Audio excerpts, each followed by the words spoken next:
ఇది ఆలోచించాల్సిన విషయము. యథార్థ సంఘటన గురించి. కాబట్టి ప్రతి ఒక్కరు కూడా ఇది షేర్ చేయండి. అందరికీ చేరేటట్లు ప్రధానమంత్రికి ముఖ్యంగా ఈ మెసేజ్ వెళ్ళేటట్లుగా షేర్ చేయండి. ఎందుకంటే ఒక నిండు గర్భవతి కడుపులో బిడ్డ చనిపోయింది. సంకలో ఉన్న బిడ్డ చనిపోయింది. ఎందుకంటే జనరల్ బోగీస్ లేకపోవడం వలన ఎక్కే ప్రయత్నంలో ఆమె కాలు జారి అక్కడ పడిపోయింది. పడిపోవటం వలన ఆ బిడ్డ 2-3 రోజులకు చనిపోయింది. చంకలో బిడ్డ, తర్వాత గర్భంలో బిడ్డ కూడా చనిపోయింది. ఇలా ఎంతోమంది, అంటే చెప్పుకున్న వాళ్ళు కొంతమంది, చెప్పుకోలేని వాళ్ళు చాలామంది ఉన్నారు.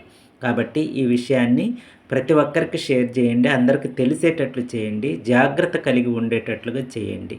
తోటి మనుషులను కూడా మనం అర్థం చేసుకోవాలి. ఎక్కడైనా ఉన్నప్పుడు రద్దీ ప్రాంతాల్లో, మరీ ముఖ్యంగా రైల్వే స్టేషన్లో, బోగీలలో కూడా సపోర్ట్ చేయండి ఒకరికొకరు.